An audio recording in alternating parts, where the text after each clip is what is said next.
Welcome, everyone, to our quarterly outlook. My name is Kevin DeHaut, President and CEO of CWB McLean Partners. And, throughout 2021, we've, of course, been doing our outlooks every quarter virtually, and we'll continue to do that for you, our clients. And through these outlooks, I've had the opportunity to introduce our new expanded research team and evolved research team. And as you can see from this graphic, the team is 15 investment professionals led by our Chief Investment Officer, Scott Blair. And in January of this year, I had the opportunity to interview Scott Blair, and Rick Willemby joined us when we talked about this evolved, larger research team and the new structure.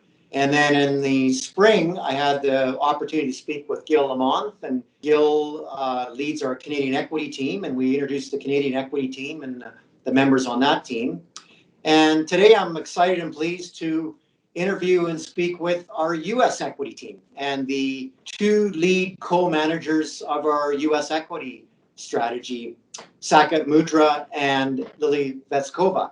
So we'll be speaking with them in a few minutes here. And as you can see from this graphic, our U.S. equity team is now made up of 4 investment professionals. Saket and Glenn Chui are based in Calgary. They're with CWB McLean Partners. And then Lily and Mark Maximowicz are actually up in Edmonton.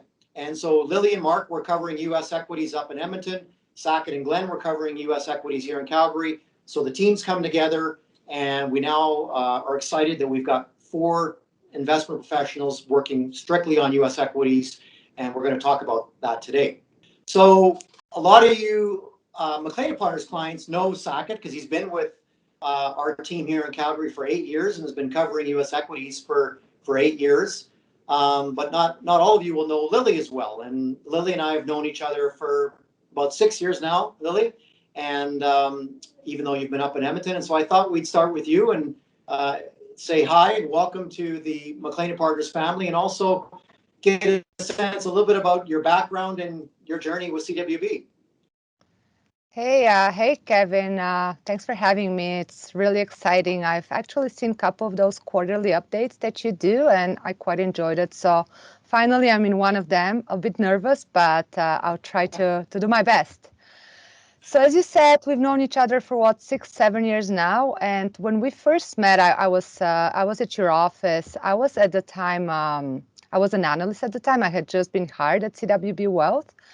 And I've been managing the portfolio at the US side for now almost 4 years. So I got promoted kind of midway through my career in CWB Wealth and enjoying every minute of it. So I guess I've worked in investments for now, I would say 10 years, but I don't think it was in the cards for me for my entire life. And I'm not sure if you know this about me, but originally I'm from Bulgaria. It's in Eastern Europe, very close to Greece, if you might have visited. And so there I actually studied something completely different, like nothing to do with investment. I actually had an education. I had just finished a degree in math and science. And then me and my parents decided to move to Canada. At the time, I wasn't sure what to do. And I said, you know what, let me go back to school, get to know the culture a little bit better, and then see what's going to happen from there on. But what actually happened, which in my opinion was a pure luck, is I've heard about this portfolio management program at the university where a bunch of students are managing real money. At the time it was 1 million. Now I think it's 3 million. And that's what got me into investments. And I absolutely love it. Had this great experience there and decided to switch careers. And here I am in Edmonton 7 years later, enjoying life. I have a spouse, and my soon-to-be 5-year-old son was born here. I guess not here, but while I was working at CWB Wealth, and we're all super excited about living in Alberta because we actually we're very outdoorsy people. We love nature, and believe it or not, almost every weekend we're out either in the mountains or on a lake, or so yeah, like pretty avid outdoor people. So just one more thing I want to highlight before I get back to you. It's something that kind of defines me a little bit as a person is my love for traveling, not only in Alberta, but everywhere I can go to. So been probably to more than 30 countries throughout the years, and even decided to take a year off and travel around the world because really 3 weeks of vacation a year, not enough to go all the places I wanted to. So went to China, was in Japan, Korea, all sorts of other places in Asia, Europe, and South America. So I had a lot of fun, but also learned a lot of things on the way. And yeah, so that's in a nutshell myself. Well, Lily, thank you. That's fantastic. And I got to ask you, which one is colder, Edmonton or Bulgaria? Which one's colder in the winter? Edmonton beats Bulgaria every day. But you know what? It's a funny thing you asked me that, because when I first came to Canada, I was super cold. But now when I go visit Bulgaria, I'm always hot, and people are like, "Aren't you cold?" I'm like, "No." So people really get accustomed to the temperature, and if you've lived in a place for a certain period of time, you don't feel the cold the same way. Yeah, well said. Yeah, well said. So everybody always says Edmonton's colder than Calgary, but I don't agree with that. I think they're about the same. But anyway, well, thank you, Lily. That was awesome to learn a little bit more about your background in computer science and mathematics in Bulgaria. And I know Sack is going to talk a little bit later about the diversity in the team and how that helps us make better decisions for our clients. Well, Sack, it over to you. Now, you've been with CWB McLean Partners for 8 years, working on our U.S. equity portfolio for 8 years. And, you and I have talked over the years about continuing to grow and expand our U.S. equity team. And so here we are today at 4 investment professionals. And so I wanted to get your perspective and on, how you see this evolve larger team working and what you see as some of the benefits to our clients. Hey, Kevin. Thanks for the question. Good to be here. Yeah, and I only see upside from here with the broader team. We are 4 people here, and I think one of the most underestimated or intangible benefits that it brings is the diversity of the team. Lily just was talking about her own experiences, how she's been to different places, different career path. The clients know about me, how I've been an immigrant and have had different exposures. Similarly, we have Mark, who has been a graduate a few years ago from the University of Alberta and brings a different perspective. He has a different way of looking at things and very excited about the markets, very, very diligent young guy. And Glenn, completely rounds us up because he comes with a background in evaluating distressed energy companies with a bank in Canada. And I think the power of 4 of us together in a room discussing ideas, talking about different viewpoints, it only brings upside because now we are way more informed when we are taking a decision. And we have thought about a lot more things. We have thought about various perspectives before actually putting a position in the portfolio. So that's one great benefit. And I think the other more tangible benefit that most of us will appreciate is more people means we can cover more ground. We can go to areas of the market that, like with less people was not possible. And we can look at a number of ideas simultaneously and act on them. So it brings agility to the team. It brings the variety to the team. And I think that's very, very beneficial. If you think about last 2 months only, we have had 4 new names in the portfolio, and all those 4 were covered by people other than myself. So that just tells you how much bringing the team together has benefited, because we have had Walmart, Amazon, Disney, Home Depot, all introduced in the portfolio, covered by different people in the team. So that's a real benefit in my opinion. I think 2 key things, Sack, I took away from your answers. One is diversity and a fierce debate in a good way. Seeking the truth, as we say, to get the best result for our clients. Kind of that second level thinking when it comes to the portfolio. And then secondly, just the ability to have those resources to fully build out our farm club. And you mentioned Amazon, and Lily, we've loved the business for 2 years. We haven't loved the valuation, mind you. And I know you've had a similar view. You've loved the business, but not the valuation. However, we recently took a position in Amazon just in the last couple of weeks, and I know we were adding to it yesterday on a weakness. So let's talk about Amazon. And since you kind of covered it and initiated, tell us a little about the company and why we're buying it now. Wow, Kevin, I knew you were going to ask me that question, of course. Not surprisingly, and as you mentioned, we've always loved the business so much. I mean, what's there not to like? One of the best management team in the industry, really innovative company, like really they bring innovation to a whole new level. They have a great culture and just so many growth opportunities, especially when you compare it to other companies out there. But as you said, I mean, it's always been expensive. And I just before I go as to why we actually bought it now, I wanted to bring you to something about Amazon, to the business, because a lot of times when people think about Amazon, what they think about is the e-commerce business, the Amazon.com, where you go and buy whatever you need to buy. But the company actually has a really huge cloud business, and it has been the major driver of company's growth over the last 10 years. And we all know everybody talks about cloud today, but very, very few people actually know it. First of all, it was Amazon that actually commercialized cloud the way we know it today. And also, it actually only happens 10 years ago. So it's not been like a really, really long time since we've had that whole market develop. And now, can you imagine your life without Netflix or streaming? I bet you cannot. Now we're all ingrained into that. And the reality is, if you don't have a cloud, you don't have Netflix, you don't have streaming. And another thing I wanted to also mention is you probably heard that there's been a lot more talk about artificial intelligence and machine learning and an actual application. This has been around for a very long time, but the application, again, is not possible without having a cloud because you need to have that computing power and you need to have that storage. And very few companies can afford it. And what Amazon and other players have made it possible is you can actually have this on demand whenever you need it, as much as you need it. And so it's a great business. I wanted to highlight it for everybody else who is not very much aware of that. So going back again to the whole business. So what happened is that the pandemic created really a huge tailwind for Amazon. And as you can imagine, like the major driver has been online shopping. Like a lot of people that used to never go and shop online now are just frequent shoppers. And so this was a huge benefit for Amazon.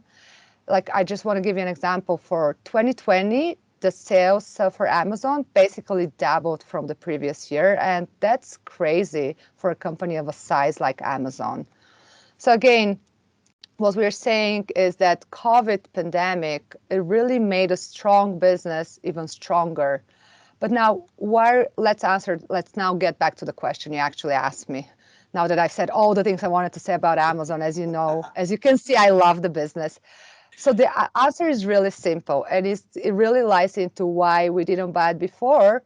It's in valuation. We actually, for the first time, we actually really like the valuation. And like here on the chart, you can see the valuation has become really attractive, even though the business, as I just described, has become stronger.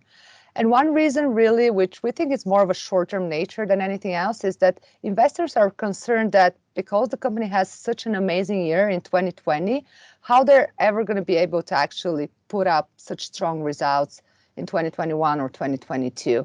Again, we usually use those opportunities when people are scared. And yeah, we're just super excited to finally get a position in the name. Super. Yeah, no, thanks, Lillian.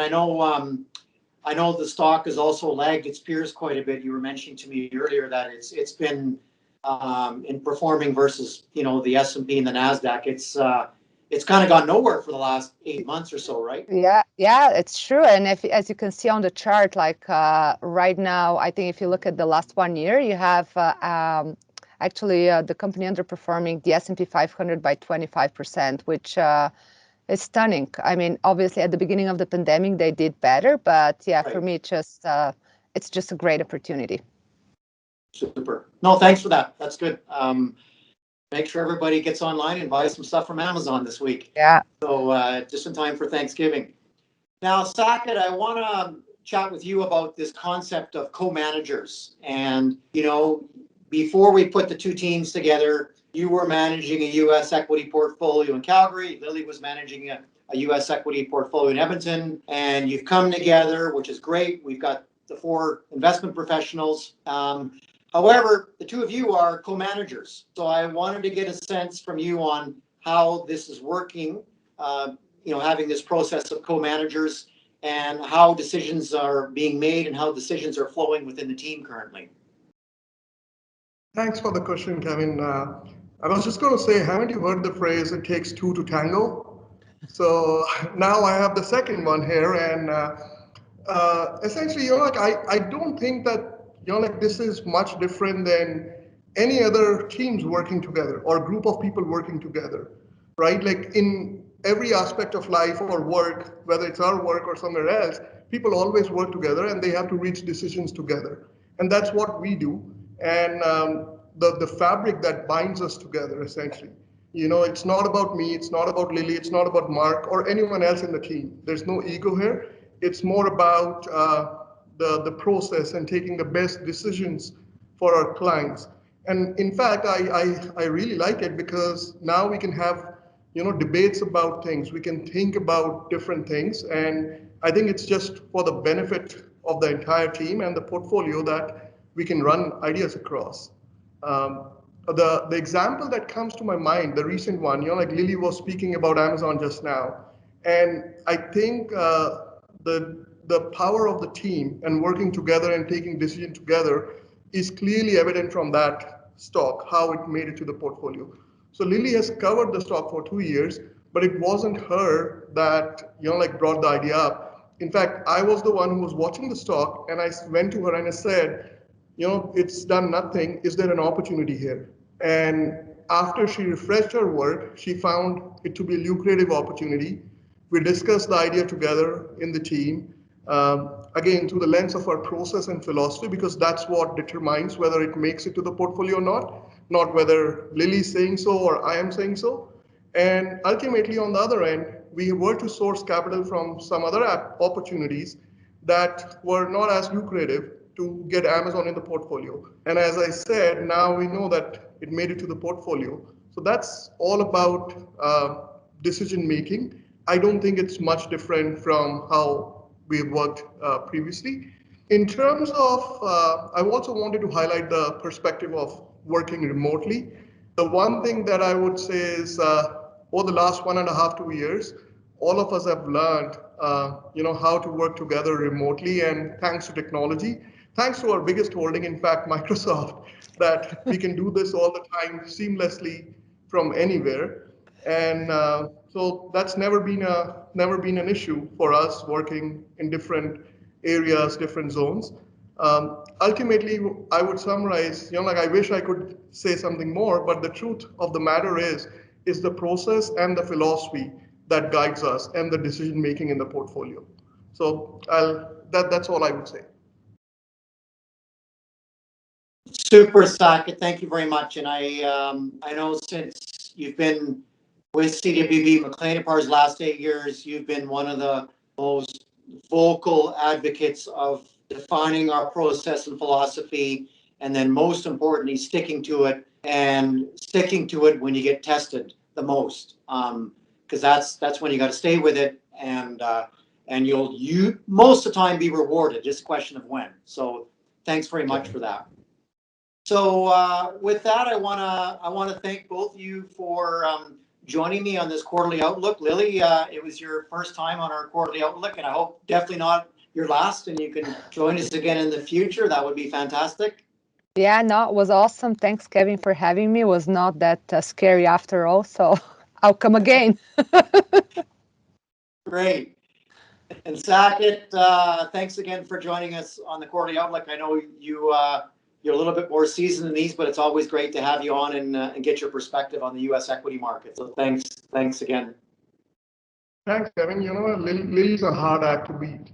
I could have done this for a few years, but she's a hard act to beat, and so always enjoy talking to both of you guys. Super, good. And for those of you that are interested in learning more about our U.S. equity strategy, I would encourage you to go to our website at CWB McLean Partners. We've got a profile of our U.S. equity portfolio there, top 10 holdings and performance. So Saket, Lily, thanks very much. Really appreciate all your insights today on U.S. equities. Well, thank you very much for joining us for this quarterly outlook. We had the opportunity to talk to our co-managers of U.S. equities. And as well, attached to this quarterly outlook is our written investment commentary. And we've been doing this throughout 2021, where each of our investment teams do a written commentary on each asset class that they cover. So I encourage you to take a read of the investment commentary attached today. I want to thank all of you for your ongoing support, trust, and relationships. And I hope all of you had a wonderful Thanksgiving with your friends, family, and loved ones. And I look forward to seeing you next quarter. Thank you.